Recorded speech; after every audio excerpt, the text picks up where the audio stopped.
Look at the records. He tried to hurt Social Security years ago. All right, let's move on. I'm going to move on. Mr. President, I have to move on to the next question. They said the stock market will boom if I'm elected. If he's elected, the stock market will crash. Oh.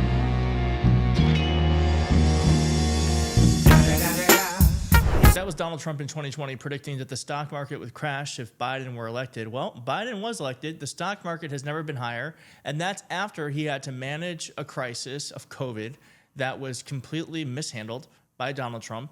He inherited one of the worst economies in American history, and he did it by passing bipartisan legislation. Republicans, Fox News, and Donald Trump are having a hard time processing the fact that America is doing well. I'm going to show you a bunch of clips, starting off with Fox News just trying to spin this good economic news in some sort of bad way.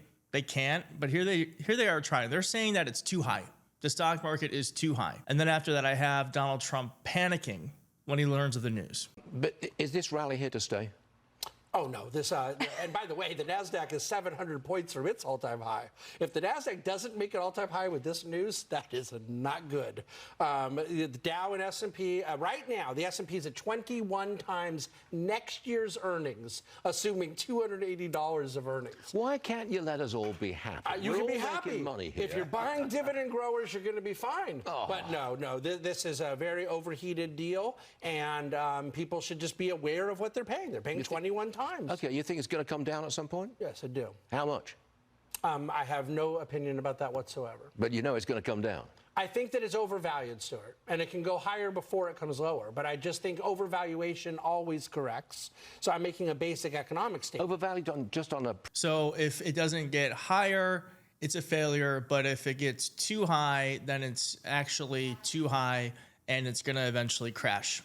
So this man is literally talking out of his ass, just trying to say something to make this great news seem bad.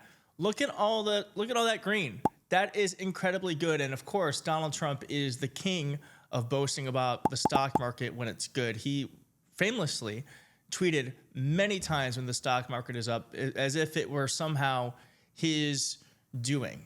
And so I think if Donald Trump is allowed to boast about the stock market being up between the years of 2017 and 2019, then we should be able to do the exact same goddamn thing. Here's another host on Fox News who just tries to poo-poo the good news, but fails. And another host on the channel pushes back. And man, they are just really panicking. They're panicking. Why can't they just be happy for America? Watch. Wide open border, but Mark Powell also suggested that the cut yesterday may have limited effect on the presidential election in November. Okay. He said it wasn't political. I mean, a lot of people feel this was political, but he says that the Fed does not serve any politician. Watch this. We do our work to serve all Americans. We're not serving any politician, any political figure, any cause, any issue, nothing. It's just maximum employment and price stability on behalf of all Americans. And that's how the other central banks are set up too. It's a good institutional arrangement, which has been good for the public. Yeah, there you go, John. Well, Americans do not believe him at all because the betting odds have moved 3.4% in Kamala's favor since that 50 basis point "we're not in a crisis" cut, right? And when you look at a 50 basis point cut as opposed to 25, you know, there's a couple things Powell said. Number one, he said the economy and the labor market are solid. Man, if those are solid, you're not cutting by 50 basis points. And then he says he's apolitical. So, you know, it doesn't make sense to me. And when you actually look at the labor market, if we just focus on small businesses, 49 and fewer employees, which employ 50% of the private sector and also contribute roughly 50% of our GDP. They have cut jobs the last 2 months. It wasn't just a one-off random negative month. It's now the last 2 consecutive months. So look at this rally, guys. The Dow Industrial's up 466 points right now. The NASDAQ is up 403. We're going to have a rip-roaring open. I want to get back to policy with you, Jay. Well, he's wrong. The economy is solid, and we actually have fared better with inflation, which, by the way, is a worldwide problem. It is not an American problem. Inflation affected every single major country, and America has fared the best when it comes to coming out of it. But I can understand why he thought that Jerome Powell is acting out of some sort of political interest, and that's because Donald Trump famously and very strangely made political comments to Jerome Powell when he was president, calling him a bonehead and asking him to slash interest rates below zero. In a series of tweets, Donald Trump said the Federal Reserve should get our interest rates down to zero or less, and we should then start to refinance our debt, adding that the USA should always be paying the lowest rate. Mr. Trump continued saying it is only the naivete of Jay Powell and the Federal Reserve that doesn't allow us to do what other countries are already doing. He concluded by calling Mr. Powell, whom he nominated to head the central bank in 2017, as his Fed colleagues, boneheads. It continues here. Mr. Trump is facing an economic slowdown in the United States as the effects of his trade war, which, by the way, he wants to do again on China, and slowing global growth began to rattle consumer confidence and threaten business investment. Particularly in the manufacturing sector, with the 2020 election looming, Mr. Trump has begun looking for ways to keep the economic expansion going strong. Along with calling on the Fed to lower rates, he's also mulled additional tax cuts. So he was trying very hard to juice the economy. He brought politics into the Federal Reserve, and now Fox is trying to accuse Biden of doing the exact same thing. Because of why? Because every accusation is actually a confession. Here's Trump learning about the federal interest rates being cut and panicking. Thank you, everybody. Sir, what's your reaction to the Fed cutting interest rates today? I guess it shows the economy is very bad to cut it by that much.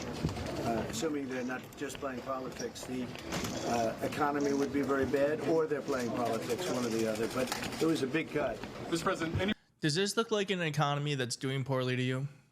And here's why Donald Trump is panicking. Because after rates are cut, historically, the stock market does even better. So this could be the low point in the stock right now. Data from Ned Davis Research shows that historically stocks perform well in the 12 months following the first rate cut. Since 1974, stocks have been positive 80% of the time with an average of a 15% return.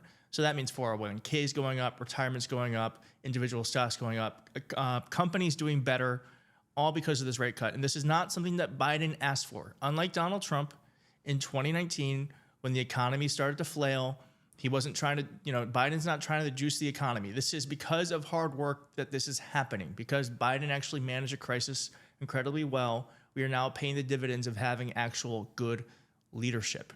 And here is how I know that Trump and MAGA is panicking. And that's because there is a clip of MAGA booing the Federal Reserve cutting interest rates, which is just going to help everyone. It's going to help everyone, but they're booing it. These people hate America. Really quickly, just on the Fed cutting, it's a very Wall Street Journal-y question, but the Fed cut the interest rate today by 0.5 percentage point, going to alleviate inflation for a lot of people. And so if you have any reaction to that, we'd love it. well, look, my reaction is I mean, what more can be said? That's clip to me is just so telling. They are mad because the economy is doing well, because America is doing well. They can't fight on their ideas. They have to fight the country, and that to make up lies about immigration and immigrants. So Donald Trump, keep campaigning in New York, and we're going to keep winning the swing states and hopefully eventually winning the election. I don't know what's wrong with you young people. You think you just fell out of a coconut tree?